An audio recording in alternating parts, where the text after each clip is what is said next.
Buongiorno, buongiorno, Focus TG, sono le 12 in punto, una tragedia della follia a Cinto Caomaggiore, un paese che è tra Portogruaro e Azzano X, un uomo ha gettato dal balcone la figlia di 5 anni e poi ha tentato il suicidio. Sentiamo tutti i particolari in diretta da Eddie Kaliman. Buongiorno direttore, buongiorno ai telespettatori. Siamo in via Tiepolo a Cinto Caomaggiore. Vedete alle mie spalle i carabinieri giunti sul posto, insieme a loro anche il generale Conforti, comandante provinciale di Venezia, che ha confermato la dinamica. Ieri sera intorno alle 23 un papà, un signore, ha gettato dal primo piano, dal terrazzino del primo piano della sua casa la figlia di soli 5 anni che aveva in affido per le vacanze di Natale, le vacanze invernali, bambina che ha riportato un grave trauma cranico e per questo è ritrasportata all'ospedale di Treviso, dove è tuttora sotto osservazione. Non sembrerebbe in pericolo di vita, fortunatamente. Il padre, ci hanno riferito alcuni testimoni che hanno preferito non parlare ai nostri microfoni perché ancora scioccati dalla vicenda. Tutti i vicini, ci raccontavano, sono scesi in strada dopo i forti rumori che hanno sentito. Hanno avvisato i soccorsi che sono prontamente intervenuti sul luogo. Pare che i vigili del fuoco abbiano anche, data l'emergenza della situazione, sfondato la porta d'entrata per cercare di entrare. Il padre, dalle prime ricostruzioni, sembra che si sia appunto gettato dopo aver gettato la figlia anche lui dal terrazzino. Non si sarebbe fatto nulla e per questo ha tentato di scappare e i vicini di casa, questa è una zona residenziale, direttore, devi sapere, ci sono moltissime case, moltissime famiglie che ci vivono intorno, ci hanno raccontato, sono scesi tutti in strada e tentato di fermarlo. L'uomo adesso è stato sottoposto a fermo e sono ancora in corso le procedure, le perizie di valutazione psichica e ovviamente fisica per poi procedere eventualmente all'arresto. Direttore, per ora da Cinto Caomaggiore è tutto. Eddie Kaliman, una tragedia della follia, era un padre separato, e poi ovviamente vi daremo altri particolari e eventualmente ci ricollegheremo con Cinto Caomaggiore. Adesso andiamo a Padova per una storia che ricorda quella di Samanna, la ragazza uccisa dai familiari perché non voleva sposare un cugino con un matrimonio combinato. Lo stesso destino sarebbe toccato una 14enne pakistana che però è fuggita perché era stata maltrattata dal padre. Vediamo. È ancora ricoverata in ospedale a Padova, protetta dal protocollo per la protezione di genere, nonostante le sue ferite non siano gravi, la 14enne di origine pakistana, arrivata mercoledì pomeriggio in pronto soccorso dopo essere stata violentemente picchiata dal padre perché rifiutava di sposare un cugino in patria. Questa è la storia raccontata dall'adolescente in lacrime che, dopo essere stata presa a sonori ceffoni, soprattutto al volto, era riuscita a scappare di casa trovando rifugio in un esercizio pubblico del paese dove vive con la famiglia nell'Alta Padovana.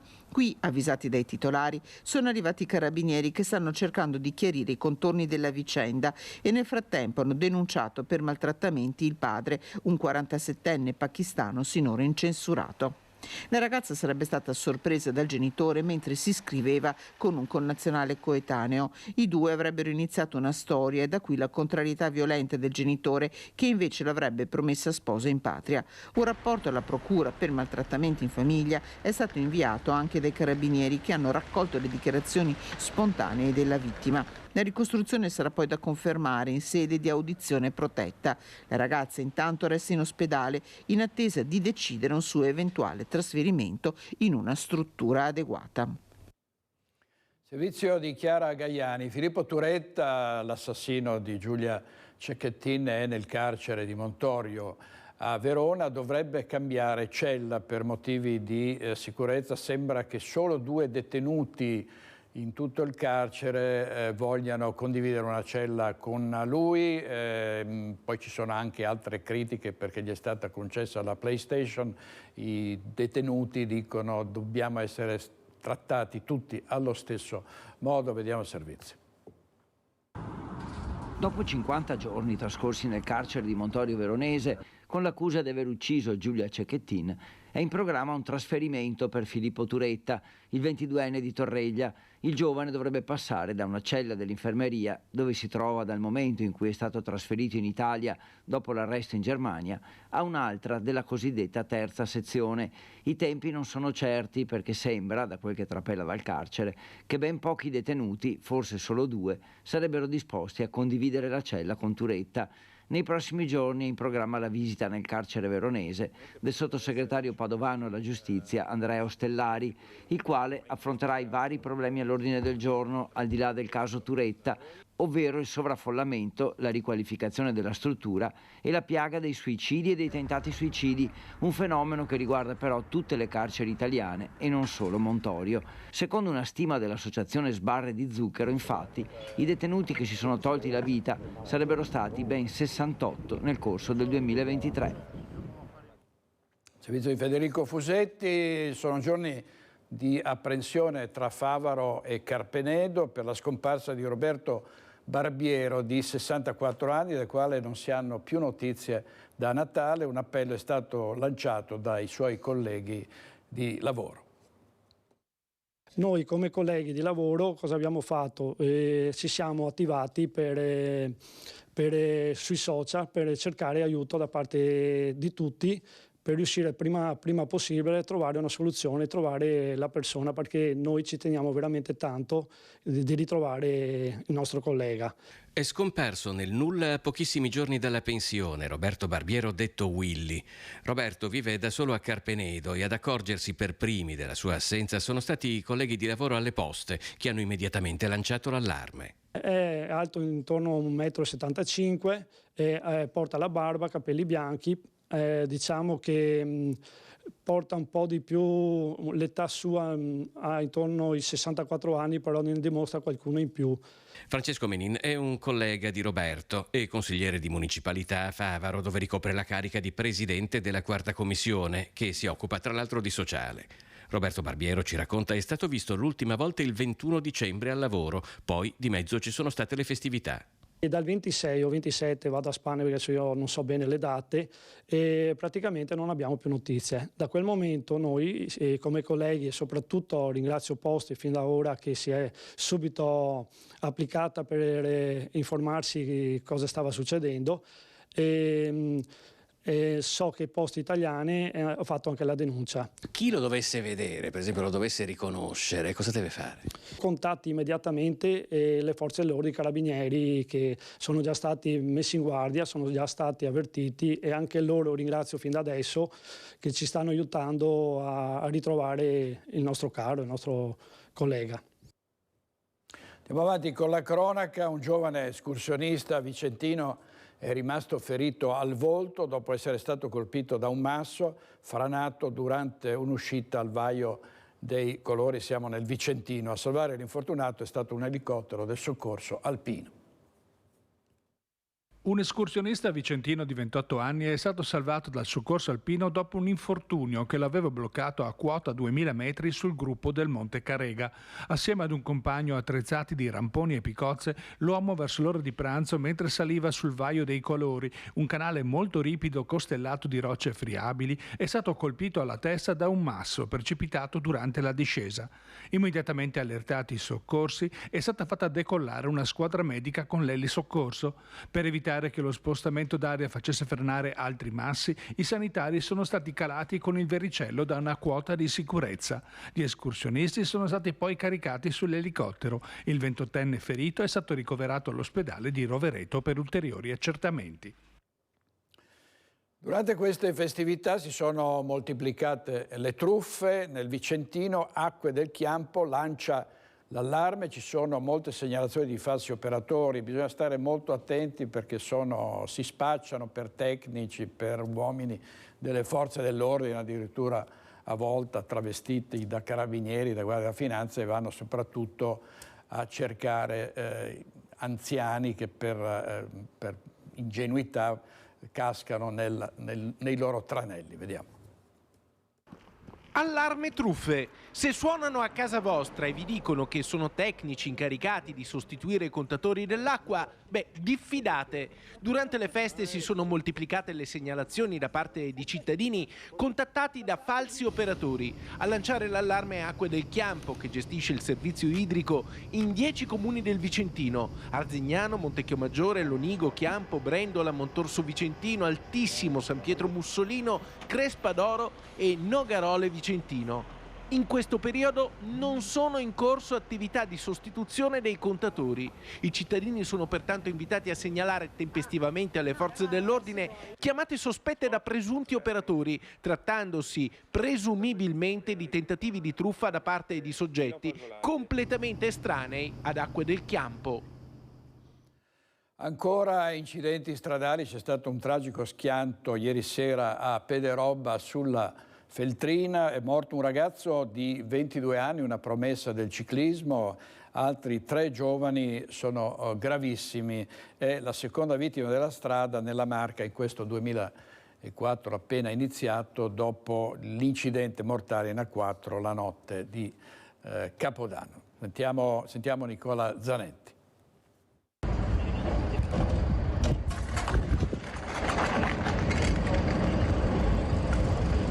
Le 2 auto distrutte e i pezzi della carrozzeria volati a decine di metri di distanza. Per il 22enne Patrick Mentil, originario di Feltre, residente a Castelcucco, non c'è nulla da fare. E poi altri 3 feriti, 2 in condizioni critiche. Sono quasi le 20 quando i soccorritori si trovano davanti la scena lungo la Feltrina a Onigo di Pederobba.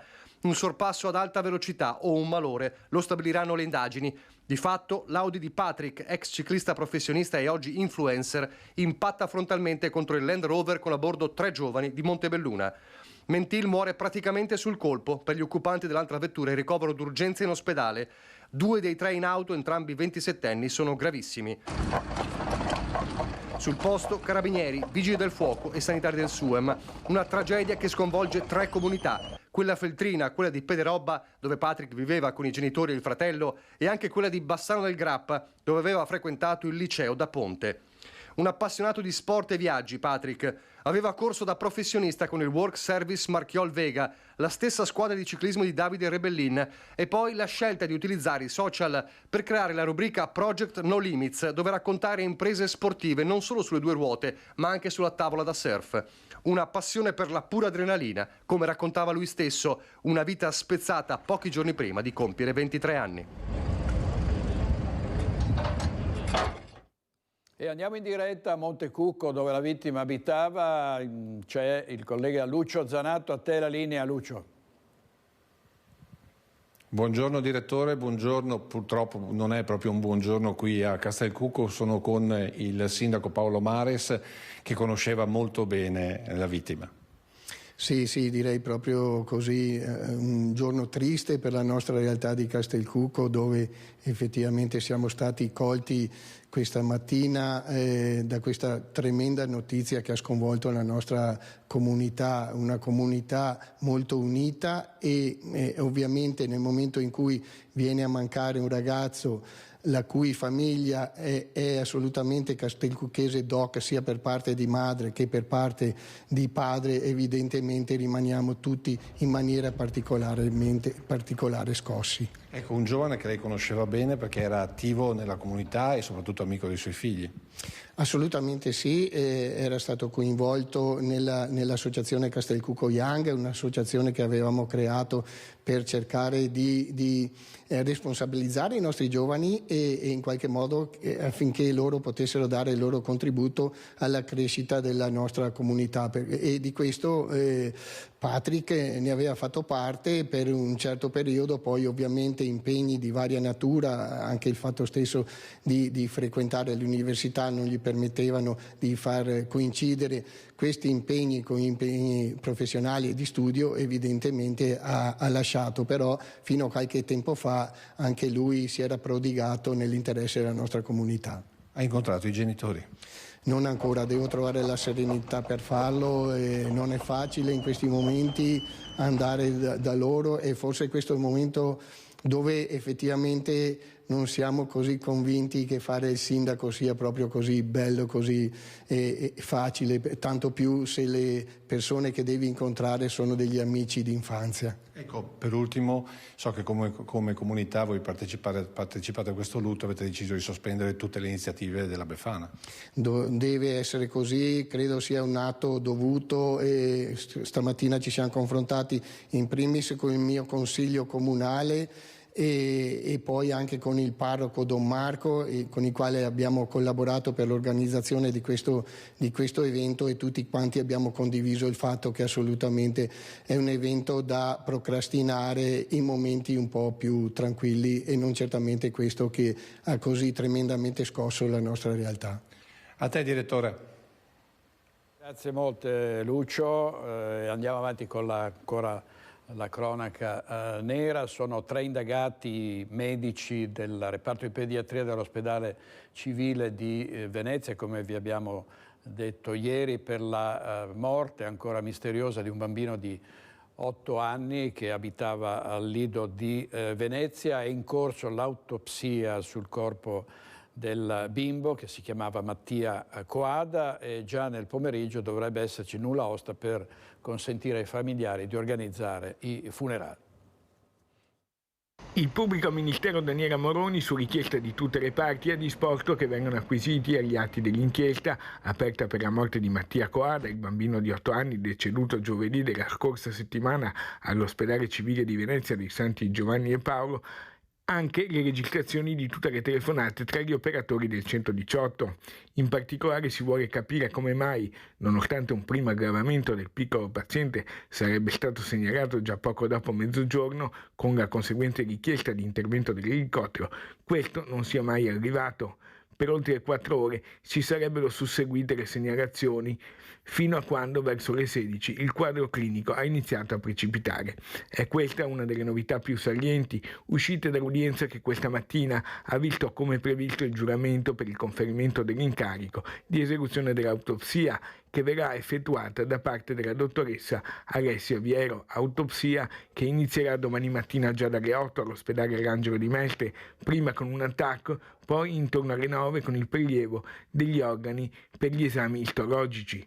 Già nel pomeriggio di domani o al più tardi nella giornata di lunedì la salma del piccolo dovrebbe essere poi liberata per permettere ai familiari di organizzare i funerali, che dovrebbero essere celebrati la prossima settimana al Lido, con la partecipazione di tutta la comunità moldava e cristiana ortodossa di Venezia e Mestre. Il consulente del pubblico ministero medico legale ha chiesto 90 giorni per depositare i risultati dell'autopsia. Nell'inchiesta per la morte di Mattia Coada, avviata dopo un esposto in procura da parte dei genitori, risultano per il momento indagati 3 medici dell'ULSS 3 Serenissima, 1 del pronto soccorso dell'ospedale civile di Venezia e 2 in servizio nel reparto di pediatria dello stesso ospedale lagunare. Nell'udienza tutte le parti hanno nominato i propri consulenti. I genitori di Mattia sono assistiti dagli avvocati Andrea Franco e Renato Arberini, mentre i medici dagli avvocati Claudia Barattin del Foro di Padova e dall'avvocato Sarti di Mestre. Servizio di Lorenzo Maier in regia oggi per questa edizione di Focus TG, Andrea Basso e Toni Esposito. Andiamo subito in diretta a Marghera da Ilaria Marchiori, perché ci sono residenti esasperati dal traffico pesante, continuo passaggio di mezzi di tir e di camion. A te la linea, Ilaria. Questo è già un problema, dimmi se devo stare zitto. Sì, eccoci qui direttore, buongiorno ai nostri telespettatori. Ci troviamo lungo via Bottenigo a Marghera. Per i nostri fedeli telespettatori non è una zona nuova, perché già da qualche anno trattiamo l'argomento e raccontiamo attraverso le proteste dei residenti di questa zona quello che non va, ovvero a causa del traffico pesante, dunque dei numerosi mezzi pesanti che passano per questa zona. Tanto per fare capire, ci troviamo, forse riusciamo anche a fare intravedere qualcosa, ma non ne sono sicurissima, a pochissimi metri dal centro commerciale La Nave de Vero, quindi comunque questa è una zona industriale, ci sono varie fabbriche e quindi giocoforza passano anche molti mezzi pesanti, però qui ci sono anche dei residenti che da tempo protestano perché il traffico sta distruggendo parte della strada e comunque si sente proprio anche all'interno delle abitazioni il passaggio di questi mezzi pesanti. Qualcosa è stato fatto, perché vediamo che anche dopo le proteste, attraverso i nostri microfoni, il comune è intervenuto, sono stati posizionati questi dissuasori, ma in realtà non sono sufficienti, signora Ferrari. No, effettivamente non sono sufficienti. Allora, io a distanza di 5 anni, credo che non siano anche di più, sto portando avanti il problema del traffico pesante, perché qui purtroppo le case sono sensibili al traffico pesante. Ho fatto più volte, mandato mail, telefonate, sollecitato tutti gli uffici preposti di allora e di adesso, però tranne queste piccole cose, diciamo piccole, però effettivamente sono grandi, perché anche solo un passaggio pedonale è importante, ma il traffico pesante è rimasto lì nel limbo. Il problema sinceramente non so quale sia, dove sia l'inghippo, perché la parte burocratica è stata definita ancora a fine luglio, ok? Quindi si basa solamente su capire quale squadra operaia deve venire fuori a mettere le segnaletiche per terra, le segnaletica stradale per la deviazione, diciamo, di questo traffico pesante. In modo che i mezzi non passino più per di qua. Esattamente, perché sono di dai, le case, ok, diventano un problema. Anche le buche della strada diventano un problema, perché se passa qualcuno e cade sono problemi amari poi, ok? Quindi sinceramente io chiedo a queste nostre istituzioni, datevi una mossa, perché non possiamo ogni 2 o 3 chiamare il giornale e sollecitare questo problema, perché è un problema di tutti. La viabilità è aumentata, perché in questi giorni, anche oggi che è il 5, quindi iniziano i saldi alla Nave de Vero, è un problema perché il traffico qui è immenso, smog, acustico e tutto quel che ci deve essere. Ecco, quindi cercate di definire questa cosa una volta per tutte. Ecco, tra l'altro anche noi ci siamo resi conto che effettivamente proprio oggi è una giornata particolarmente intensa, anche perché ci troviamo a pochi metri appunto dal centro commerciale, quindi anche in particolar modo il traffico è più intenso, ma comunque anche e soprattutto in una determinata fascia oraria pomeridiana dalle 17 alle 19 la situazione è difficoltosa. Anche lei, che abita a pochi metri da qui, trova una situazione molto complicata, soprattutto il manto stradale con parecchie crepe, buche. C'è da dire che questa zona non è più la zona che era anni fa, con poco passaggio di persone, con poche realtà. Ci sono delle realtà importanti, ci sono molti pedoni spesso che passano oltre al traffico e è inevitabile, già il traffico crea un problema, il traffico pesante diventa anche un pericolo. Ancora di più quando parcheggia, quando sosta, perché spesso i camion, proprio i tir di tutti i tipi, si fermano lungo la strada anche durante la notte e devastano, decisamente rompono la strada.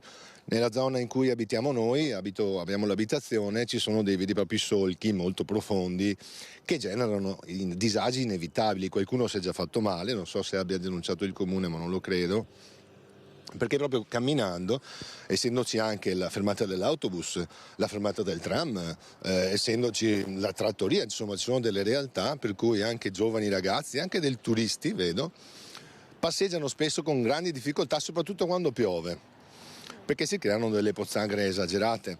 Non solo, si rompono anche le tubature sotto la strada. Difatti solo l'anno scorso, oramai, perché siamo nel 2024, sono state fatte 2 o 3 manutenzioni alle tubature che ci sono lì davanti lungo la strada. Grazie, insomma voi siete esasperati. Di più.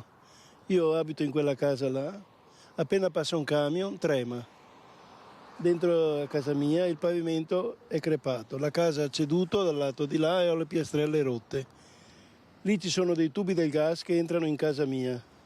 Io 2 anni fa ho segnalato che sentivo odore di gas, ma non è venuto nessuno, perché lì c'è la tubazione che porta il gas dentro casa mia e lì c'è un affossamento e quindi quando passa un camion si sente proprio dudum, dudum, specialmente quando passano i tir che vengono dal portacontainer che c'è di là, che non capisco perché non vadano in strada Romea, non li obbligate ad andare di là, visto che sono stati spesi i soldi per fare la strada Romea che passa in zona industriale. Quindi... Ecco, vi facciamo vedere che sta proprio passando in questo momento un mezzo pesante ed effettivamente qualcosa si sente.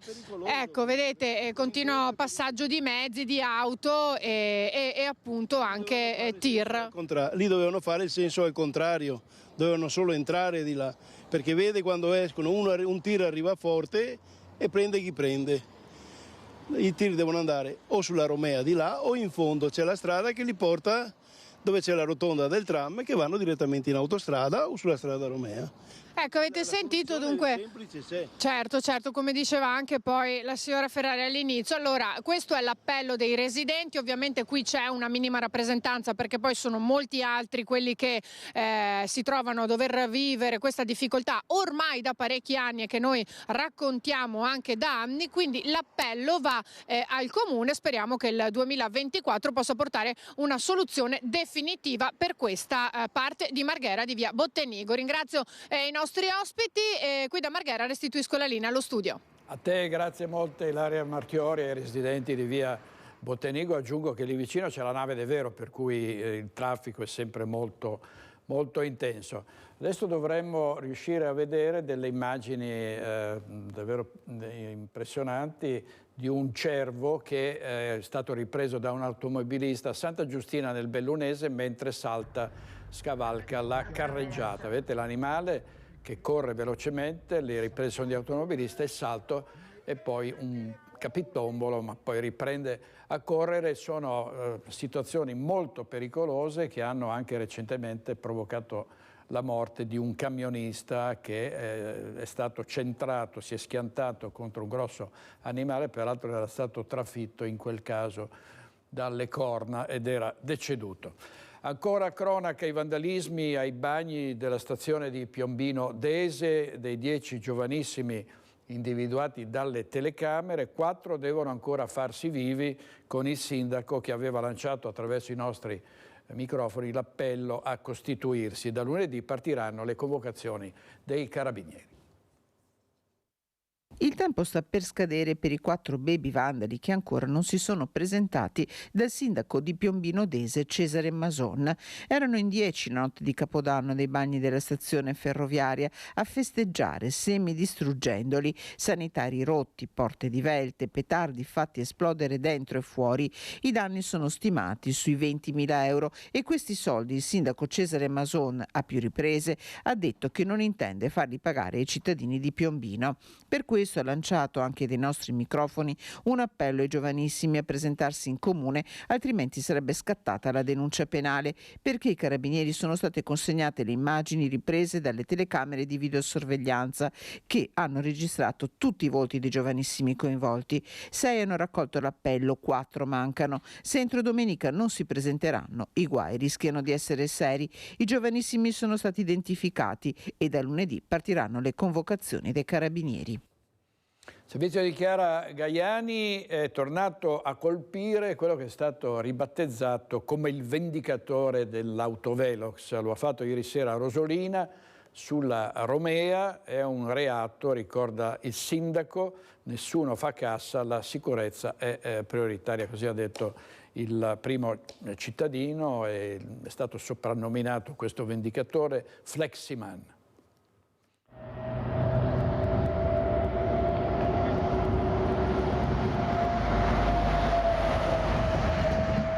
È stato tranciato da un flessibile, sicuramente elettrico, ieri sera intorno alle 21:14, l'ora esatta perché poi si vede sulla sulle telecamere di videosorveglianza proprio il momento del crollo e poi il blackout.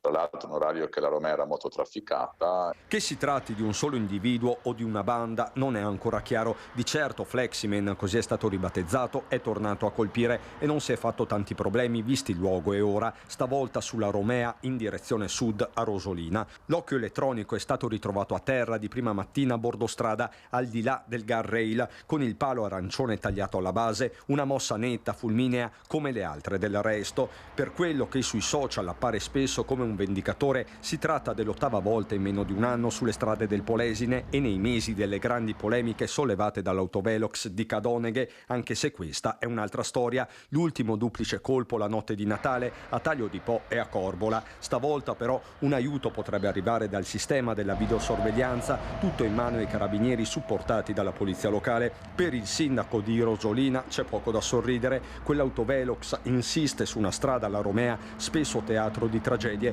provocate proprio dall'alta velocità. Mi sento di difenderlo, ecco, la funzione di questo autovelox è una funzione non di far cassetto, ma proprio di prevenzione per quanto riguarda la percorrenza, insomma, del tratto stradale. È un reato, e tra l'altro un reato che poi va a colpire le tasche dei cittadini, perché adesso anche il ripristino stesso ha dei costi e di conseguenza alla fine non è che una volta battuto lasceremo il pilone a terra, in tempi tecnici verrà ripristinato, magari con degli accorgimenti antisabotaggio. Polemica sui panevin, sui roghi della Veccia. Andiamo a Bassano di Grappa in diretta dove c'è Alex Giuliano e dove si dice che le tradizioni vanno difese. A te Alex. Buongiorno direttore, buongiorno a tutti i nostri telespettatori. Dici benissimo, perché è divampata, visto che parleremo dei falò, è divampata la polemica nei giorni scorsi proprio su alcune delle nostre tradizioni legate alla festa dell'Epifania. Una su tutte, il ritorno del rogo della Veccia, dei falò, che spesso sono stati contestati nell'ultimo periodo, al punto tale da essere in qualche comune sostituiti dalle luci laser, dalle lucette artificiali, proprio per questioni legate anche all'inquinamento e non solo. Noi siamo però in compagnia del nostro esperto di tradizioni Roberto Poppi Frison e non possiamo che cominciare da questa considerazione: perché è importante mantenere viva la tradizione dei falò, il calore di questa tradizione? I falò d'Epifania sono diversi dai falò solstiziali. Natale e Epifania assieme sono compresi tra 12 giorni e non si può eliminare né l'uno né l'altro, e nemmeno tutto quello che ruota attorno all'Epifania, perché se la spogliamo la riduciamo ad un baraccone. Il falò d'Epifania, a differenza di quello solstizio, serve per rilanciare la natura, per la ripartenza. È un falò che auspica la ripresa della natura e il ciclo solare. E poi è un falò dove bisogna far posto all'anno nuovo. Se una tua è massa piena di roba, non puoi mettergliene altra, e allora bisogna togliere, bruciando la vecchia che rappresenta anche l'inverno, per far posto alla primavera che arriverà. E quindi quando vediamo Poppi questi falò artificiali con i raggi laser? Ecco, il calore, il fuoco, anche questa funzione. In mezzo, cioè dobbiamo pensare a un rito agrario, in mezzo a un campo, una piazza d'inverno col freddo, ma farai il fuoco, il calore. Vi racconto questo aneddoto che è significativo per l'importanza del calore. E nel Veronese i vecchi si radunavano attorno alla pira, si scaldavano per bene e poi veloci a casa per entrare nelle stalle e fissare le bestie una ad una e consegnare a loro il calore benefico. Il calore, insomma, chiama le persone e avvicina l'uomo alla natura. Hai parlato di tavola imbandita, di una tavola che non deve essere troppo piena, e noi ci spostiamo proprio allora sulla tavola, perché vediamo una soppressa meravigliosa del pane, del vino. Come mai? È perché è il menù della Befana. i bambini, quando insomma bisognava preparare, essere accondiscendenti, benevoli nei confronti della Befana, sai che parecchiava un piateo di qualcosa, due fette di soppressa, una cioppa di pan e ovviamente del buon vino. Mica gli mettevi l'acqua, il buon vino insomma si entrava nelle grazie di questa figura che comunque rimaneva sempre una maestrina dalla penna rossa. Se te si comporta bene, te porto caramelle, straccaganassa e quant'altro. Se te si comporta male, carbone caro mio. Eh sì, quest'anno però il trend sembra essere quello di dolci per tutti, perché insomma evidentemente nel 2023 siamo stati buoni, abbiamo proprio intervistato nei giorni scorsi i bassanesi, comunque tanti cittadini della Pedemontana, tutti fanno la calza e tutti ci mettono più dolci che carbone. Questo cosa vuol dire? Vuol dire che siamo usciti da un Covid ed è stato difficile per tutti ed è un impegno delle comunità partecipare alla vita sociale e vivere il paese, muoversi e uscire, fare questo sforzo, perché rimanere nelle case è sbagliato, anche perché venire a Befana a un certo momento è andata a portarmi i regali. Direttore, da Romano De Zenino e da Bassano del Grappa, visto che voglio dire Popi è ambivalente, è uno storico che copre un po' tutto il territorio per quello che riguarda le tradizioni, è tutto in difesa delle tradizioni, giusto? Sì, io e te ce ne andiamo con la scopa? Non so se la scopa regge il mio peso, ma possiamo provare. Direttore, a te la linea. Grazie Alex, tu parli sempre di prelibatezze a quest'ora, sempre o spesso, diciamo spesso, abbiamo l'acquolina in bocca e conviene invece, dopo le libagioni delle festività, conviene invece cercare di tornare a una certa moderazione. Grazie molte da Bassano del Grappa, ci sono tante polemiche, anche scontri politici sul Panevin sì, Panevin no, ci sarà a Treviso, ha confermato che ci saranno i Panevin, anche ha confermato il comune di Padova, l'appuntamento in Prato della Valle. Vediamo tutti i dettagli da Chiara Gaiani.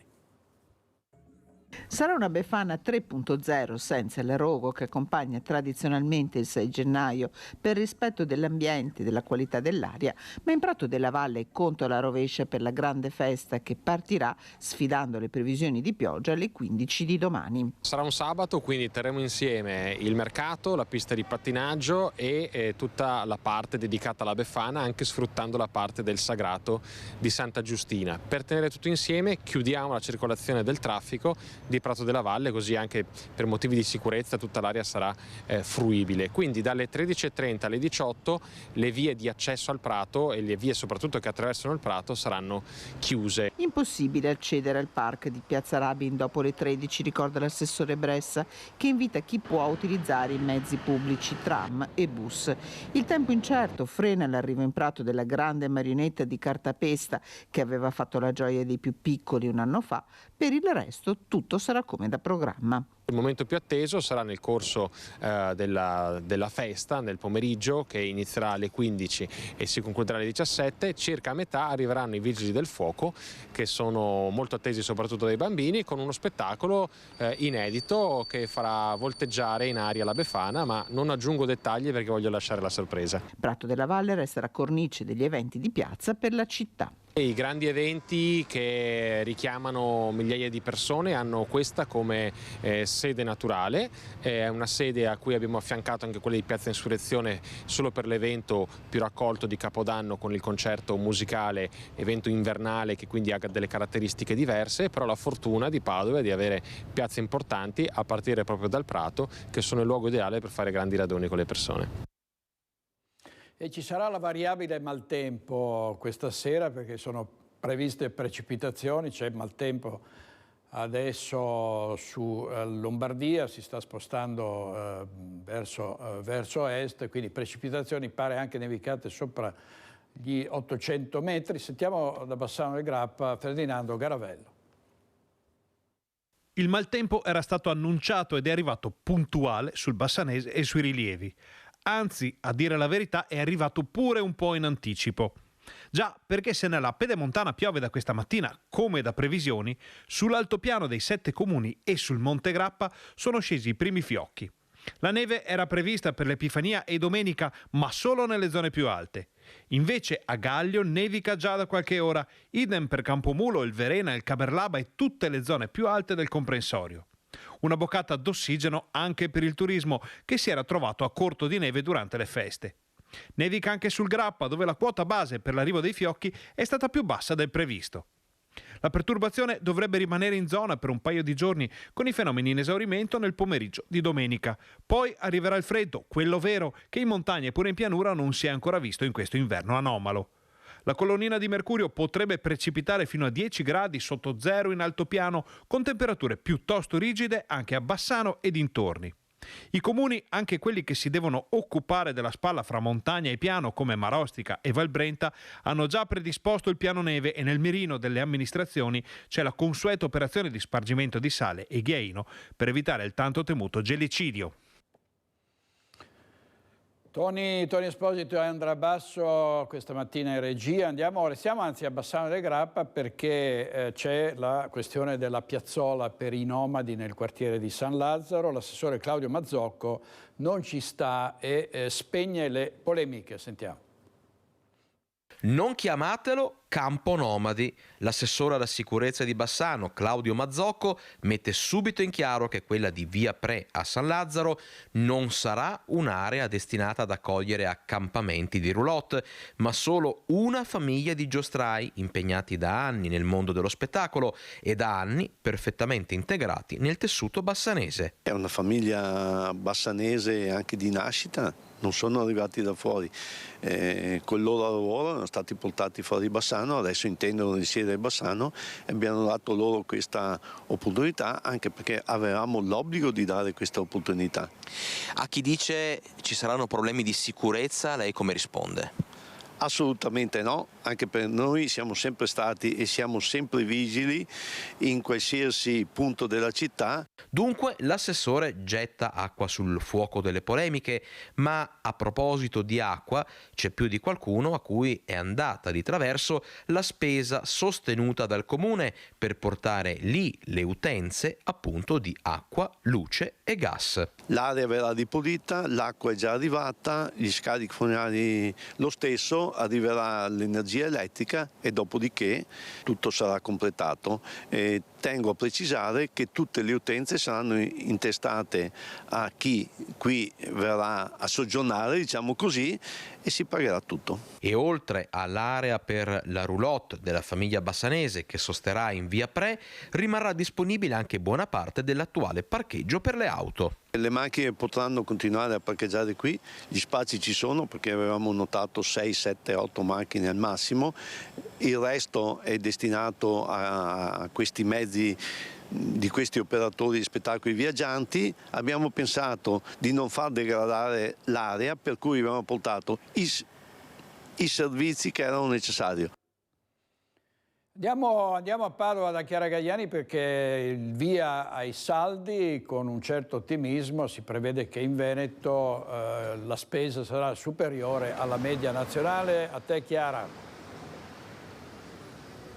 Direttore, buongiorno ai telespettatori. Ci troviamo in via San Fermo, che per chi conosce la città di Padova è una delle vie dello shopping proprio cittadino. Con noi c'è Riccardo Capitanio, presidente di Federmoda Veneto. Sì, ti confermo, c'è ottimismo, non tanto forse in questa giornata dove pare che la partenza sia stata un po' a rilento, ma per il periodo i saldi partono oggi, si concluderanno il 28 febbraio, il Veneto dovrebbe spendere più della media nazionale.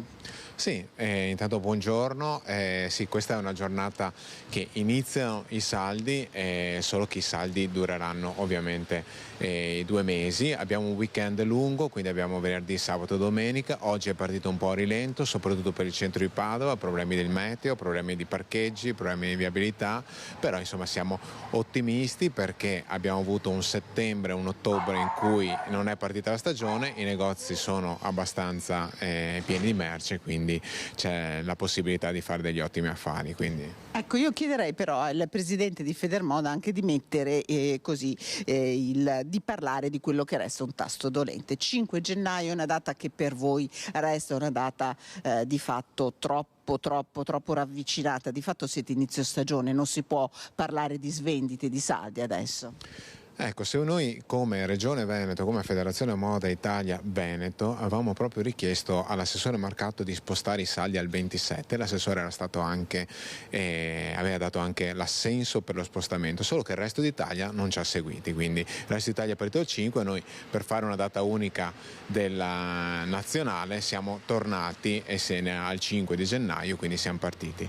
E lo spostamento perché? Per riprendere la parola saldi di fine stagione, invece oggi parliamo di saldi a inizio stagione, perché l'inverno è arrivato ieri, quindi purtroppo per i negozianti si riduce la marginalità e si riduce insomma la sostenibilità dei punti vendita. Ecco, voi avete un dato giusto per chiudere: quanto spenderanno le famiglie secondo il vostro ufficio studi? Allora, circa 300 euro a famiglia, sono 145 euro a persona, e Veneto che non nel resto d'Italia, che è stimato comunque il dato importante, il 50% della popolazione acquisteranno i saldi, e un dato ancora più importante è che il 47%.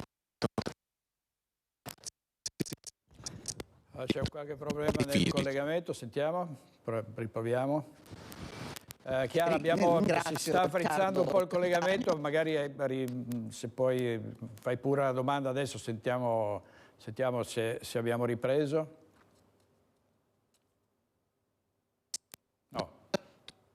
No, abbiamo dei problemi, stai lì che torniamo, proviamo tra poco. Allora intanto vediamo, visto che venivano giustamente citati i parcheggi, perché molto spesso ci sono momenti in cui le persone anche dall'esterno arrivano in città, e sono molte, e c'è difficoltà nei parcheggi. A Padova c'è uno scontro dopo l'annuncio dell'aumento delle tariffe dal 1 febbraio, sono pochi parcheggi e in più costano di più, e la capogruppo della Lega Eleonora Mosco è pronta a chiedere la convocazione di una commissione urgente. Sentiamo. È una follia la scelta fatta da una amministrazione comunale che sta agendo su una schizofrenia politica costante e quotidiana che va contro le esigenze dei padovani. Ci ritroviamo una città senza posti auto, piena di cantieri organizzati senza nessuna pianificazione, un traffico in tilt, un trasporto pubblico inefficiente e scadente, e oggi il rincaro dei costi dei parcheggi. Un'assurdità che noi tenteremo di bloccare con tutte le nostre armi amministrative che abbiamo a disposizione. Non si ferma la polemica dopo l'annuncio della Giunta che, su richiesta di APS Holding, ha approvato l'aumento delle tariffe dei parcheggi a Padova a partire dal 1 febbraio. Nelle vie più centrali da 2 euro l'ora si passerà a 2,50, in quella a ridosso delle mura da 1,70 a 2 euro. Pronta a dare battaglia in Consiglio Comunale la Lega, che con la sua capogruppo Eleonora Mosco chiederà la convocazione di una commissione urgente per discutere il piano del traffico in città. Per capire qual è la visione che l'amministrazione ha sul piano del traffico, sul piano dei parcheggi e sulla tariffazione che ha dei parcheggi, e cercheremo in tutti i modi di far ragionare che in un momento di grandissima crisi economica bisogna agire esattamente al contrario. Torniamo alla cronaca nera, la tragedia di Zoppola. Piero si è trovato nel momento sbagliato, al posto sbagliato, sono le parole del titolare dell'azienda con sede a Oderzo e nel Pordenonese, dove aveva appena preso servizio il 52enne camionista, una delle 3 vittime, e dice quella mattina poteva esserci con lui anche un collega che si è salvato. Passi da noi che il primo giorno o 2, quando arriva un autista nuovo, sia accompagnato dal nostro autista senior, il capo piazzale, diciamo, no? Ma il capo piazzale Francesco in questa occasione non ha ritenuto fosse assolutamente necessario, vista l'esperienza trentennale che aveva Piero, quindi che ha detto guarda, vai da solo, è inutile che io venga lì solo a farti perdere tempo. Una decisione all'ultimo secondo ha probabilmente salvato la vita a quella che poteva essere la quarta vittima del tragico schianto di Zoppola. Invece Pierantonio Petrocca, il 52enne di Valvasone Arzene, era da solo nel tir finito nella scarpata dopo lo schianto tra il mezzo pesante, l'ambulanza e il SUV che ha insanguinato la Cimpello Sequals il 2 gennaio. Un autista con lunga esperienza, Petrocca, al suo primo giorno di lavoro con la Transchiaia, azienda con sede a Oderzo e Valvasone, ma che il titolare conosceva da anni per le sue capacità. Tanto da non sorprendersi da quanto sta emergendo dalle indagini, che sia stata cioè un'invasione di corsia dell'ambulanza a causare la strage nella quale sono morte anche la volontaria della Croce Rossa Graziella Mander e l'80enne paziente Claudia Clement. Piero non aveva nessun'altra responsabilità se non quella di trovarsi nel posto sbagliato, nel momento sbagliato. Resta intanto il dolore di una famiglia. Io sono stato a trovare ieri sera, ho visto una famiglia con grande dignità, la moglie che cerca di prendere per mano la situazione, il figlio più grande che cerca di essere guida al figlio più piccolo. E resta la pericolosità di una strada dove soltanto ora si è decisa l'installazione di un tutor. Il punto dove è successo l'incidente è un punto pericoloso, forse il peggior punto della Cimpello Sequals dove so passare. Ecco, magari 500 metri, 400 metri più avanti c'è il rettilineo, c'è una visibilità molto più ampia e la manovra poteva essere fatta lì. Sì, gli autovelox possono essere di deterrente, ma nel punto dove c'è l'autovelox poi la gente continua a correre.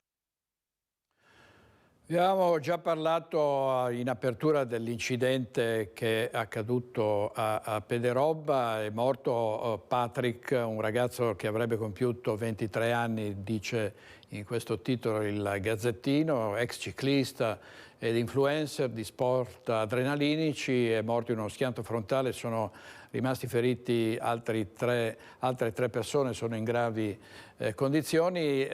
Patrick viveva a Castelcucco, dove abbiamo prima sentito Lucio Zanato, però era molto noto anche nel bassanese, per cui sentiamo un altro servizio della nostra redazione di Bassano. Professoressa Tonellotto, una notizia tremenda che ha colpito questa scuola, una scuola intera, un istituto intero che si stringe attorno alla famiglia di Patrick.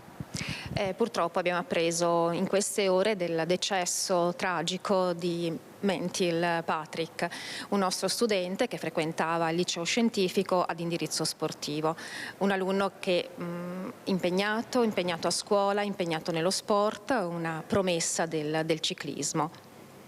Cosa pensate di fare voi? So che avete mandato già un telegramma di condoglianze alla famiglia. Certo, corrisponde al vero, sentito il nostro dirigente scolastico, il professor Tedesco, la scuola ha provveduto a inviare tempestivamente alla famiglia un telegramma di condoglianze.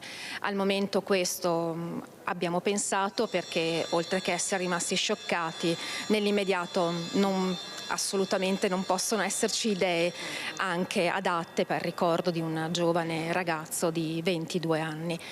Nei prossimi giorni, al rientro da queste vacanze, penseremo a qualcosa sicuramente. Professoressa Destro, lei ha avuto come alunno Patrick per un triennio tra l'altro che non si scorda, visto che è stato anche quello del lockdown, della pandemia e quant'altro.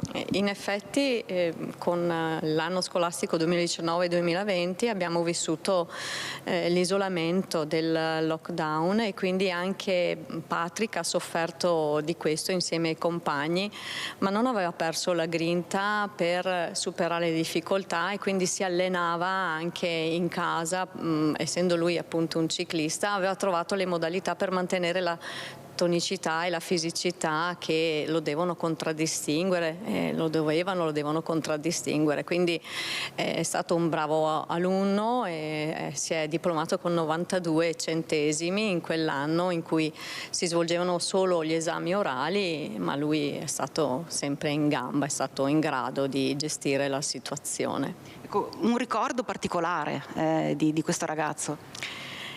Ricordo le sue ricreazioni perché il piano dietetico che lui doveva seguire da buon atleta, da buon ciclista, prevedeva di consumare i carboidrati, quindi la pasta asciutta, durante la ricreazione e prima degli allenamenti, e quindi ricordo che lui si procurava la pasta che la mamma gli preparava, accendeva un contenitore apposito e poi durante la ricreazione mangiava, e quindi l'aula poi si impregnava di quell'aroma, del gusto di quella pasta, che poteva essere la pasta col ragù piuttosto che con il tonno, e quindi scherzavamo: cosa ti propone oggi la mensa? E allora condivideva questo suo menù. In una parola, come lo definirebbe? Vivace, solare, sorridente. Stamattina con la professoressa Tonellotto abbiamo condiviso alcuni fotogrammi privati anche della gita a Berlino che abbiamo svolto con la allora quinta LS nell'ottobre del 2019, ed era proprio sorridente. Siamo andati all'Olympia Stadium e quindi per loro è stato un momento gratificante, e soprattutto per Patrick. Intervista di Vanessa Banzato su un altro ragazzo così perito in queste tragedie della strada. Passiamo alla politica. Ieri la conferenza stampa Fiume della Premier Giorgia Meloni ha affrontato moltissimi temi, una conferenza lunghissima, è durata 3 ore, la Premier è stata costretta persino ad alzarsi e andare in bagno per poi ritornare con le risposte ai giornalisti. Ha parlato anche dell'autonomia ed è stata una svolta vera e propria, perché mai Giorgia Meloni si era espressa in modo così determinato. Ha parlato del 2024 come l'anno dell'autonomia, ha detto che l'autonomia sarà un vantaggio non soltanto per le regioni del nord ma anche per il Mezzogiorno, la responsabilizzazione di tutte le amministrazioni che può portare soltanto dei vantaggi. Ha applaudito a queste parole ovviamente il Presidente della Regione del Veneto. Luca Zaia, sentiamo il servizio di Cristian Arboit. Credo che a uno Stato forte debbano corrispondere autonomie forti e il meccanismo si tiene così. Dopodiché non credo nelle sperequazioni, diciamo, tra nord e sud. L'autonomia non si applica nel senso che, racconta qualcuno, tolgo a una regione per dare a un'altra regione. L'autonomia stabilisce il principio che se tu gestisci bene le tue competenze e le tue risorse, lo Stato può valutare nel rapporto tra regione e Stato, quindi non nel rapporto tra una regione e un'altra, di darti altre competenze da gestire. Questo è il tema dell'autonomia. Era una delle risposte più attese, almeno in Veneto. Sull'autonomia la Premier utilizza parole nette, come a non voler lasciare troppo spazio né alle speculazioni né agli alleati leghisti. La riforma, assicura Meloni, si tiene con quella del premierato, non solo. Io penso che possa essere un volano anche per il Mezzogiorno. Penso che possa essere un volano anche per il Mezzogiorno la responsabilizzazione della classe dirigente, perché poi guardi che non mi stupisce che i primi a schierarsi contro l'autonomia siano, diciamo, quelli che per esempio spendono peggio i fondi europei. Non mi stupisce, ma credo che un meccanismo di responsabilizzazione da nord a sud faccia semplicemente andare avanti e meglio quelli che sono più bravi. Da Palazzo Chigi a Palazzo Balbi un attimo e Luca Zaia accoglie subito la palla al balzo. Mai la Premier si era espressa tanto esplicitamente e favorevolmente su questo tema, afferma Zaia, blindando di fatto le dichiarazioni della Presidente del Consiglio. Si è materializzato, dice ancora il governatore, un importante passo avanti, il miglior viatico per la discussione in Parlamento che inizierà a metà gennaio. Chiaro che anche sul terreno dell'autonomia si giocherà la partita in vista delle europee, non tanto perché Bruxelles c'entri qualcosa, quanto come primo vero banco di prova prima delle regionali 2025, con il segretario della Lega Alberto Stefani che sta lavorando a un emendamento per togliere di mezzo il vincolo del terzo mandato e quindi poter ricandidare Zaia. La Lega comunque merita il Veneto per storia e lavoro, ha ribadito Stefani al Gazzettino, chiudendo la porta di fatto a candidature di forzisti e meloniani. Sul terzo mandato la stessa Meloni in conferenza stampa ha detto che decideranno le Camere. Per il Partito Democratico Veneto però meglio guardare alla sostanza. C'è un aumento di pedaggi autostradali, di biglietti di treni, di aumenti che sono costretti a fare i comuni. E quindi io penso che la priorità debba essere affrontare il tema del costo della vita per i cittadini, e devo dire non si sta facendo con efficacia e con serietà, e assieme a questo l'altro tema è quello della salute dei cittadini, e cioè di garantire una sanità pubblica in grado di dare risposte a tutti quelli che si devono curare. Siamo a 2266 giorni dal referendum del 22 ottobre 2017, quindi è passato tanto tempo, ma le battaglie sono difficili e bisogna difendere le bandiere e andare in guerra ben equipaggiati e convinti che poi alla fine un risultato si potrà ottenere, e questo è lo stato d'animo di tutti coloro che credono nell'autonomia e che non si arrendono all'idea che l'autonomia possa naufragare, no? Quindi adesso finalmente il DDL Calderoli è incardinato in Parlamento, il 16 gennaio è calendarizzata la discussione, quindi una data importante, bisogna continuare a spingere perché la riforma federale trovi finalmente attuazione. Ne abbiamo parlato ieri sera a Focus con i nostri ospiti, c'era tra gli altri Guido Bertolazzi, capogruppo di Fratelli d'Italia in Consiglio Comunale a Treviso. Sentiamo cosa ha detto. Che per noi Fratelli d'Italia è da sempre abbiamo sottolineato che premierato e autonomia non andavano scissi. Poi tra l'altro vorrei fare delle precisazioni però su quello che ha detto l'amico Pelloni. Non è che Giorgia Meloni sia debole in materia di bilancio, anzi io penso che stia facendo veramente i miracoli, cioè sta facendo quello che può fare e anche di più rapportato a quello che ha trovato quando ha preso in mano il governo, perché ha trovato un buco, una voragine, no un buco. E penso che gli italiani si stiano rendendo anche conto non solo di questo, ma anche di scelte coraggiose che comunque sta facendo, perché dal taglio del cuneo fiscale agli interventi nei confronti delle classi più deboli, vuol dire, questi sono dati di fatto, non è che stiamo inventando niente, sono aspetti oggettivi e quindi secondo me non contestabili. Il governo ha stanziato 135 miliardi mi pare per la sanità. Penso sia la cifra maggiore stanziata negli ultimi 10 anni, quando da Monti a Gentiloni hanno fatto tagli per 30 miliardi mi pare alla sanità. E non capisco come mai oggi il PD, che dice che ci sono pochi fondi per la sanità, avendo governato fino a un anno fa, non li abbia stanziati quando poteva farlo. Per quanto riguarda il premierato la penso diversamente, nel senso che un premier che governa un paese scelto dagli italiani è sicuramente una figura che porta avanti quello che è un'idea, un programma che è condiviso dagli italiani, e senza nulla togliere al Presidente della Repubblica, che è una figura garante, perché non è il Presidente della Repubblica che nomina il Presidente del Consiglio, il Presidente della Repubblica ratifica il nominativo che una maggioranza parlamentare gli propone. Se non viene tolto il ruolo di garante del Presidente della Repubblica, il premierato non fa altro che confermare un governo stabile.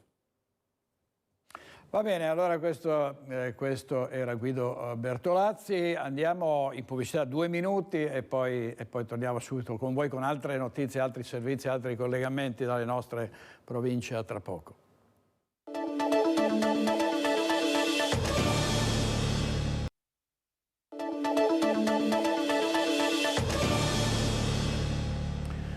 La questione del superbonus 110 non soddisfa la Confartigianato, il provvedimento salva spese del governo per cercare di limitare I danni, a rischio solo a Padova il completamento dei lavori in 400 condomini.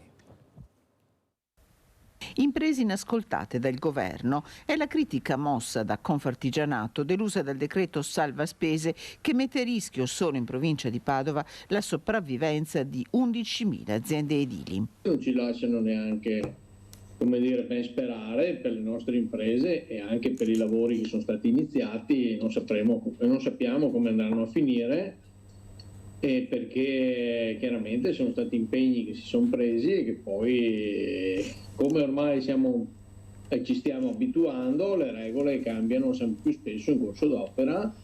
Non c'è mai una riforma che sia veramente strutturale, che si possa considerare stabile. In provincia di Padova sono 400 i condomini che attendono di essere terminati, soldi che mancano ai cittadini, soldi che mancano alle imprese. La cosa veramente che ci preoccupa e la quale, se non si provvede anche a breve, rischiamo veramente una catastrofe anche finanziaria, sono i crediti che sono incagliati. Serviva una proroga di 3 mesi per il completamento almeno dei lavori avviati per il bonus 110. Questo avevano chiesto le imprese, conclude Dallaglio. Non è che sia stato veramente, secondo me, il 110 sia stato un motivo oppure un provvedimento diabolico per tutt'altro, tutt'altro. Magari va corretto, magari ne va discusso. Ma noi che siamo considerati corpi intermedi, e io parlo prima per Confartigianato, credo che avremmo dovuto avere una maggiore considerazione da parte del governo. E sono insoddisfatti anche i commercianti di Vicenza, in questo caso, per via di una festività sottotono. Lamentano il fatto che non siano stati organizzati eventi festivi di grande richiamo. Sentiamo. Sentendo un po' le voci dei clienti, e questo un po' ha dispiaciuto perché hanno trovato Vicenza, la parola giusta, sottotono. Vicenza sottotono. È la voce dei commercianti a dirlo. Sono i negozianti il termometro della vitalità della città e sono loro a confermare quello che già si respira nell'aria.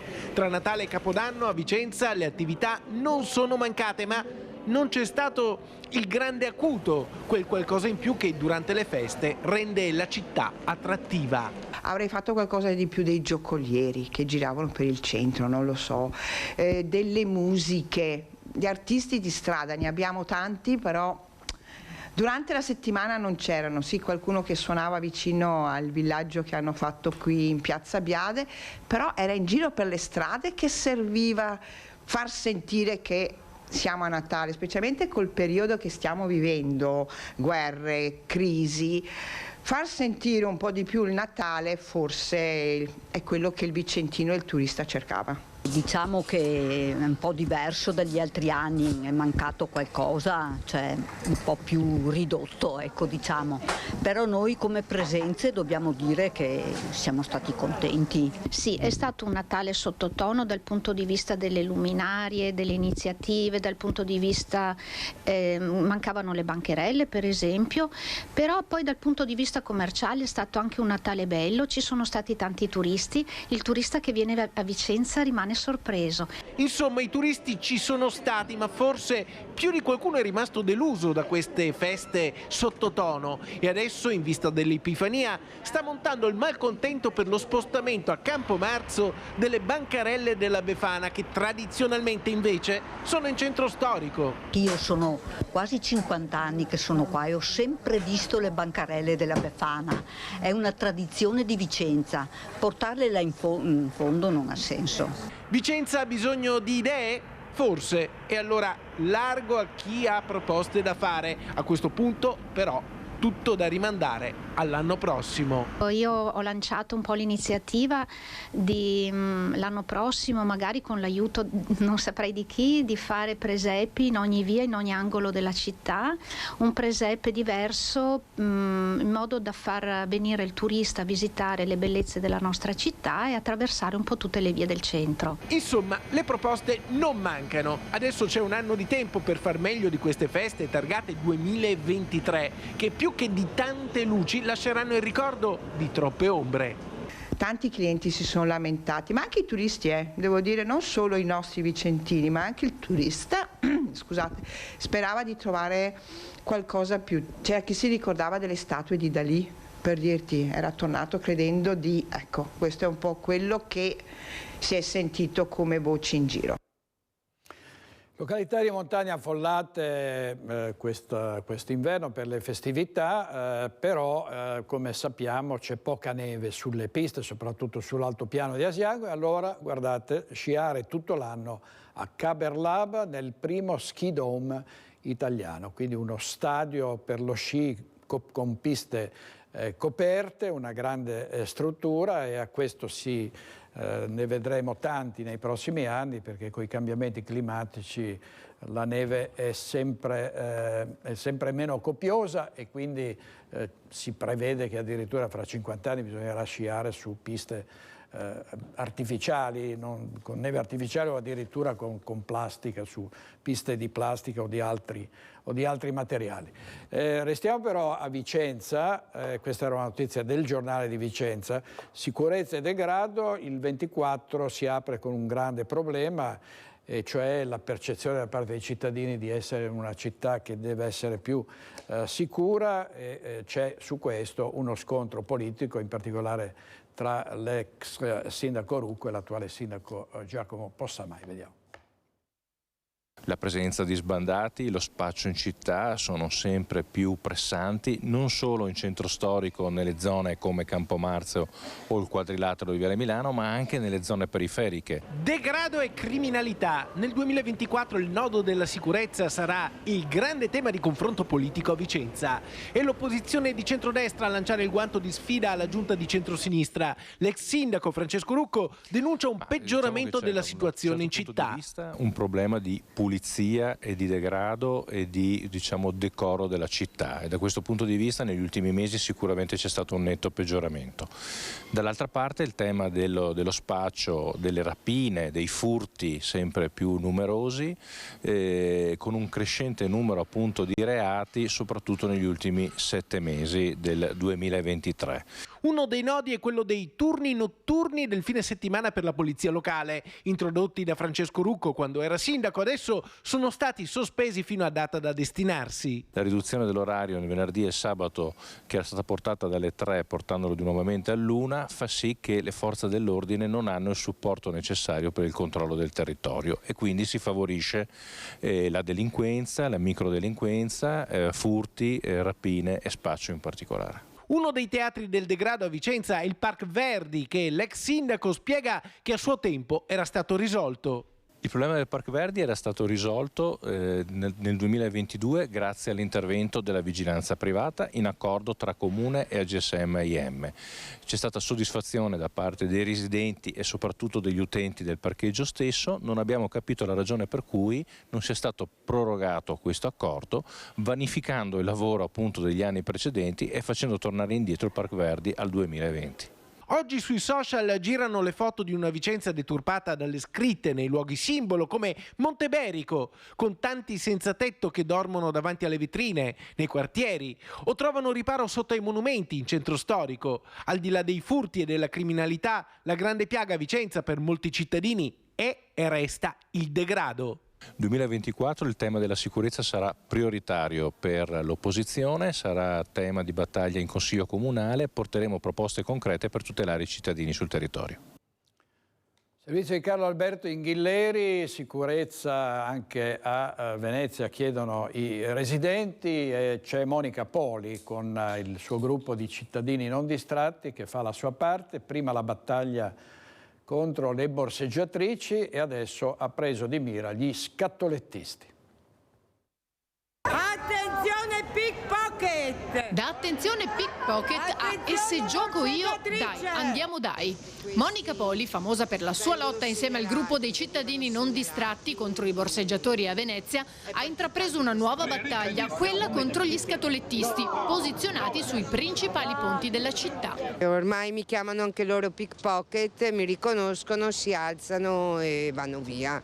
Ecco, l'ho già fatto 2 volte, continuerò a farlo perché purtroppo per loro, anche se le forze dell'ordine, perché vengono fermati, perché abbiamo anche letto sui giornali, c'è solo una multa per violazione del suolo pubblico e il sequestro magari della pallina o dei soldi, però per affrontare questa tematica sinceramente ci vuole poco. I ponti sono 4 dove loro vanno. È l'esasperazione che ha portato Monica a lottare contro il degrado a Venezia e i truffatori se ne guardano bene dal contrastarla. Lo faccio perché amo la mia città e amo i turisti, perché logicamente bisogna tutelare i turisti, bisogna tutelare i cittadini e quindi è una cosa che ci viene dal cuore, ecco. Così come la lotta ai borseggiatori, che ha dato ottimi risultati. Abbiamo visto, grazie all'ex prefetto di Bari, alla task force che c'è stata da parte dei carabinieri e delle forze dell'ordine, una diminuzione dell'80%. C'è sempre qualcuno che arriva. Logicamente noi diciamo massima attenzione soprattutto anche negli autobus, però continuiamo a monitorare. Ieri ad esempio ce n'erano 2 arrivati in stazione, subito fermate, portate via dalla Polfer, che ringraziamo, e diciamo che ogni stazione credo che sia una delle stazioni più pulite tra virgolette delle città d'Italia, si può stare tranquilli. Non stanno tranquilli i medici e infermieri degli ospedali del Veneto, sotto assedio per via dei moltissimi malati, influenza, Covid, davvero tanti virus che costringono molte persone a letto, ma molte appunto cercano le cure presso il pronto soccorso. Particolarmente seria la situazione nell'ospedale di Montebelluna nel reparto di terapia intensiva.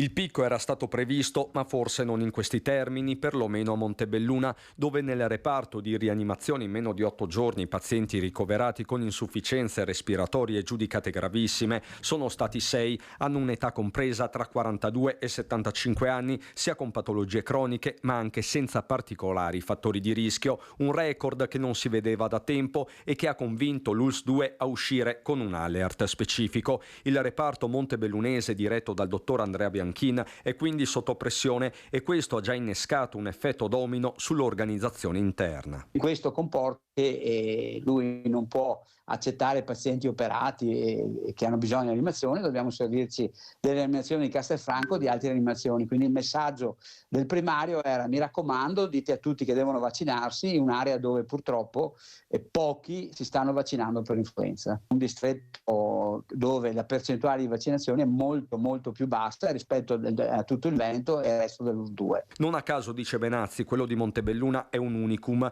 Nelle altre terapie intensive della Marca non ci sono casi analoghi, anzi a Treviso i ricoverati gravi sono 2, ma per Covid, virus che a differenza dell'influenza è in forte diminuzione. Nei nosocomi trevigiani i pazienti Covid sono infatti solo 77. Insomma, ora l'attenzione è tutta per l'influenza stagionale, con i numeri destinati a crescere fino a metà mese, quando si vedranno appieno le conseguenze delle feste e relativi assembramenti. Il perché del picco influenzale è abbastanza evidente. Abbiamo avuto 2 anni dove avevamo le mascherine e quindi eravamo difesi.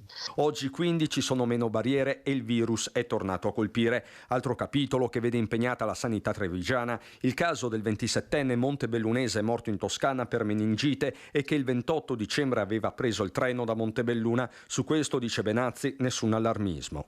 Siamo abbastanza tranquilli perché per fortuna la distanza, il treno, non c'è l'affollamento eccetera, per cui credo che il problema non sia così rilevante come potrebbe essere invece un contatto stretto. Il direttore dell'ULSS Marca Trevigiana Francesco Benazzi, che continua a invitare, fa appelli a vaccinarsi contro l'influenza, ma diciamo, le vaccinazioni ancora sono poche rispetto alle necessità di far fronte ai virus. Vediamo adesso la vicenda della commessa che è stata licenziata da un'azienda per giusta causa perché non indossava la mascherina. Il giudice ha confermato questo provvedimento, ma la protagonista di questa storia non ci sta. L'unica cosa che ho voluto ribadire nel momento in cui sono andata via da lì con il cuore spezzato, che io ero lì per lavorare e che ho fatto solo una cosa nella mia vita: ho rispettato l'articolo della 32 della Costituzione, che probabilmente loro non sapevano neanche che cosa indicasse. Flavia Borella, sindacalista della Fisi, è la dipendente di cui tanto si parla in queste ore dopo che il Tribunale di Venezia ha confermato il suo licenziamento per giusta causa da parte del supermercato di Villorba, dove ha lavorato per 19 anni. Il motivo quello di non aver voluto indossare la mascherina così come previsto dal protocollo aziendale per la prevenzione anti-Covid. Nell'autunno 2022, al momento del licenziamento, dopo una serie di richiami, non c'era più l'obbligo di legge, ricorda l'ex commessa. La fase acuta della pandemia era quindi finita. 18 di novembre, quando era finita anche per il panorama questo protocollo, loro mi hanno licenziata lo stesso. Io ero lì che lavoravo tranquillamente perché mi avevano riabilitata, mi avevano rimessa nelle chat del lavoro, mi avevano messo a fare gli ordini, mi parlavano come niente fosse. È arrivato il capo del personale, mi hanno chiamato in ufficio, mi hanno chiesto di consegnare tutti i miei oggetti del lavoro, terminalini, taglierini, quello che serviva per lavorare, e mi hanno intimato di abbandonare all'istante il posto di lavoro.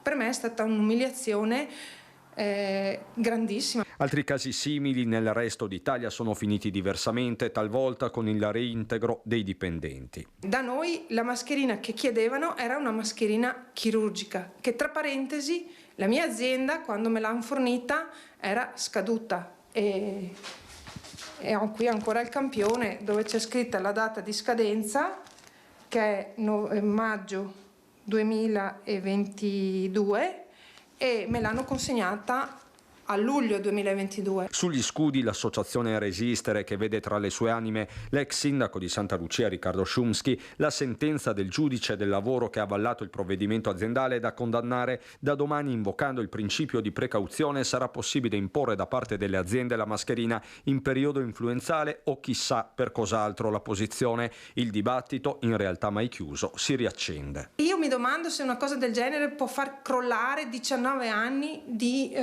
lavoro fatto veramente con il cuore, Una vicenda triste, ci spiace per questa dipendente, però basta mettersi la mascherina, non è una museruola, non è una mordacchia, insomma si vive, l'abbiamo messa tutti per mesi e mesi, e quindi forse si poteva risolvere così questo problema. Un accesso agli atti in comune per fare chiarezza sul futuro dell'ex orto botanico di San Giobbe lo ha richiesto il gruppo di tutta la città insieme, di fronte alla prospettiva che l'area sia convertita in un nuovo grande albergo. Già il comune all'epoca rifiutava questo tipo di soluzione. Stupisce che ora, con una delibera blocca alberghi votata in Consiglio, si parli ancora di un albergo a Canareggio. Nel 2018 il Comune di Venezia aveva respinto la possibilità di conversione ad uso turistico dell'area dell'ex orto botanico di Cannareggio. Oggi, a distanza di 5 anni, ci si potrebbe trovare di fronte ad una nuova possibile richiesta di cambio di destinazione d'uso da residenziale a ricettivo per realizzare un albergo dal volume complessivo di 58.000 metri cubi. Nel 2018 Giovanni Andrea Martini era presidente della municipalità di Venezia Murano Burano. Oggi siede tra i banchi dell'opposizione in consiglio comunale con tutta la città insieme. Abbiamo fatto un accesso agli atti adesso per capire se ci sono nuovi progetti in corso o se sono stati depositati. A suo tempo avevamo fatto nel 2019 un accesso agli atti per capire che cosa c'era agli atti e qual era la posizione del comune. A quell'accesso era stato risposto che praticamente la destinazione d'uso ricettiva non era conforme e compatibile con l'area, nel senso che un'area così popolata e popolosa, non era adatta a ospitare un ulteriore albergo. Venezia è sempre più schiacciata dal turismo. Da un lato 49.000 abitanti in costante diminuzione, dall'altro 50.000 posti letto turistici in costante crescita. Eppure all'orizzonte il dibattito è sempre lì, nuovi alberghi. Si tratti di riqualificare, come si dice adesso, la sede della Camera di Commercio in Calle Larga 22 marzo, si tratti del progetto di costruzione di 2 megastrutture da 770 stanze al Tronchetto. Nel 2018 a Cannareggio si raccolsero più di 2.000 firme contro il progetto all'Exorto Botanico. È un progetto che è stato già rigettato dalla città, è stato già rifiutato nel 2019. Una grande assemblea pubblica ha rifiutato questo progetto e ha ribadito come di alberghi in città ce ne siano già abbastanza. Servizio di Filippo Fois, scusate, no, andiamo in pubblicità. Andiamo in pubblicità e torniamo subito.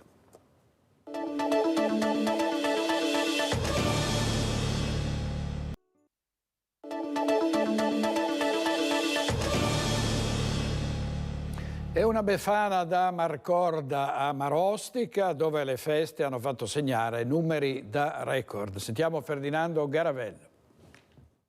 La Befana a Marostica arriva prima. Anzi, arriva puntuale perché il 5 di gennaio arriverà la Befana, perché la Befana viene di notte, quindi la Befana arriva tra il 5 e il 6. Quindi arriva la Befana per i più piccoli con tante calze per i più piccini che doneremo a Villa Favero Raselli, e poi, come da tradizione, il rogo della veccia per far scacciare via tutte quelle che sono le malignità o le cose cattive dell'anno passato e quelle che dovranno essere dell'anno venturo. Dunque torna a rivivere una tradizione, quella del rogo della veccia, che si unisce agli altri appuntamenti con la Befana in Borgo Panica, a San Luca, Valle San Floriano e in quartiere San Benedetto. Complessivamente il periodo natalizio, grazie all'impegno in prima linea di amministrazione e Pro Marostica, è stato da record per tutta la città. È stato un Natale con un bilancio estremamente favorevole, devo dire la verità. La vigilia di Natale poi la piazza è stata inondata da un sacco di persone, non avevamo mai visto una presenza simile. E a proposito di tradizioni, il 7 gennaio torna l'immancabile sfida sul ghiaccio col curling di pentole di minestrone. La gara di curling ormai è diventata una tradizione ed è diventata una cosa molto sentita. 20 squadre si giocheranno ad eliminazione primo, secondo e terzo posto, ma soprattutto poi premieremo il minestrone più buono. Il minestrone più buono... Una ne fa e 100 ne pensa Mirella Tuzzato, e vediamo che cosa ha organizzato a Villa Margherita, una mostra di presepi aperta fino al 31 gennaio.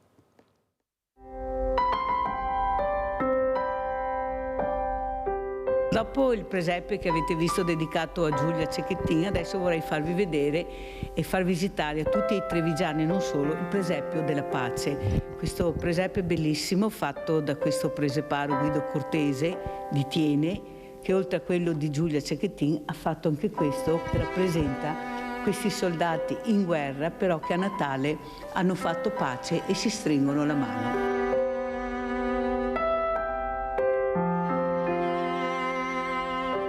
Statuine in terracotta curati in ogni minimo dettaglio, quelle scolpite da Guido Cortese, maestro artigiano appassionato di presepi, che ha voluto donare alla 13ª edizione della mostra dei presepi artistici sulle natività di Villa Margherita un inno alla pace, ricordando la tregua di Natale del 1917 sul Monte Grappa attraverso il racconto di un alpino. Erano 3 giovani come noi, anche a loro mancava il Natale e la loro famiglia lontana.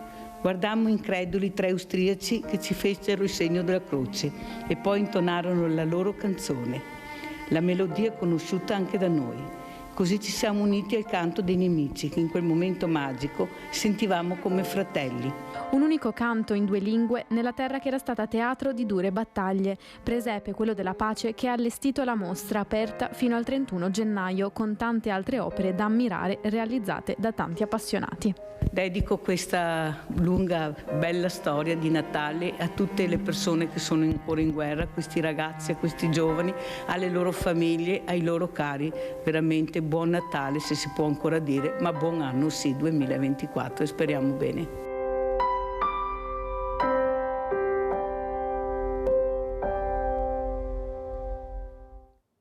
Grande Mirelluccia, che ricordo è anche Cavaliere della Repubblica per i meriti ottenuti sul versante della solidarietà. È tutto per oggi, grazie a Tony Esposito e Andrea Basso in regia e arrivederci.